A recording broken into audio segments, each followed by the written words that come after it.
अनुराग भदौरिया जी से समझ लूं, समाजवादी पार्टी सबको कैसे देख रही है? देखिए, दरअसल में पार्लियामेंट के अंदर में विपक्ष एक समस्या नहीं है, विपक्ष एक सरकार का हिस्सा है। ये अगर भारतीय जनता पार्टी की सरकार समझ जाती तो शायद ये समस्याएं पैदा नहीं होती। और मैं तो ये कहूंगा कि आपने देखा हो धृतराष्ट्र जी भी कई बार रोए हैं, पूरे महाभारत में रोते ही रहे। क्यों? अपने फायदे के लिए। वो हमेशा रोए अपने फायदे के लिए।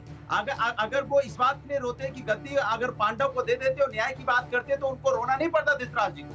इसी तरह से जब यहाँ पे जब किसानों का बिल पास हो रहा था तो उस समय तो रोकना चाहिए था ना, वेंकैया जी को रोकना चाहिए था। क्यों बिल पास कर रही है? किसानों के हित में नहीं है। कोविड काल में जब संसद में खड़े होकर एक व्यक्ति वहां पे मंत्री जी कह रहे हैं कि एक भी व्यक्ति की मौत नहीं हुई ऑक्सीजन की कमी से, तो उस समय उन्हें टोकना चाहिए था। नहीं, ये गलत कह रहे हैं आप। यहाँ पे लोगों की मौतें हुई है देश के अंदर में। कौन ऐसा परिवार है जिसके घर से किसी ने किसी को खोया नहीं हो? बोलना चाहिए था उनको। क्यों नहीं बोले?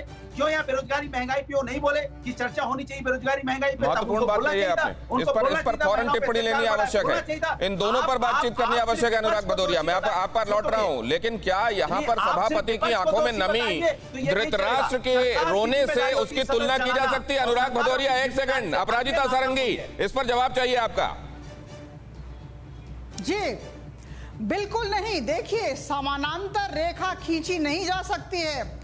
धृतराष्ट्र के आंखों में जो आंसू थे वो अपने पुत्रों के लिए थे, कौरव पुत्रों के लिए थे, लेकिन यहाँ अनुराग भदौरिया, जब आपके पास आऊंगा बोलिएगा। 138 करोड़ जनता के लिए है, जिन्होंने अपने लोक प्रतिनिधि संसद में भेजे हैं। और जहां लोक प्रतिनिधि अनुराग भदौरिया, एक व्यक्ति एक समय में प्लीज। मैं भुवनेश्वर, ये संसद नहीं है सर। अनुराग भदौरिया जी, आज तक मैंने एक भी प्रश्न ये संसद के लिए रिजर्व रखिए सर। यहाँ पर एक समय में एक बोलता है सर, प्लीज।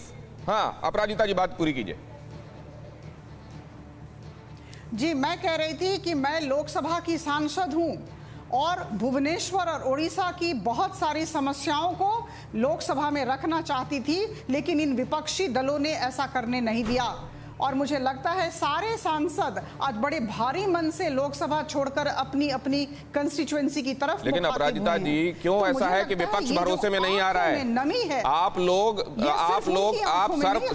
सर्वदलीय बैठकें भी कर रहे हैं, भरोसे में लेने की कोशिशें भी कर रहे हैं, प्रधानमंत्री ने भी सर्वदलीय बैठक की, उसके बावजूद क्यों नहीं हो रहा है कि आपको विपक्ष इतना करने दे कि आप चला सके सुचारू रूप से वहां की कार्रवाई?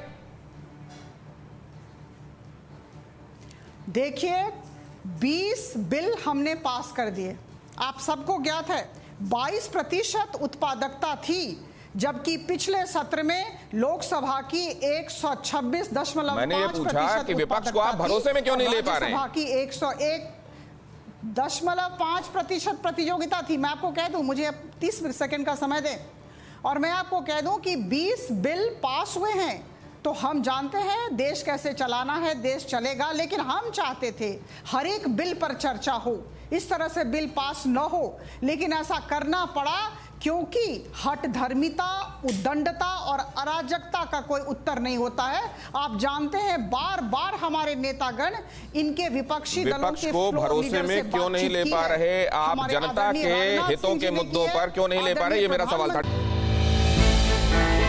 हमने की गलती फिर एक बार, कोरोना ने किया दोबारा प्रहार। मास्क, 2 गज दूरी, करें अपनी सुरक्षा पूरी। कोरोना टीका हम सबको लगाना है, मिलकर साथ समझदारी से कोरोना को हराना है।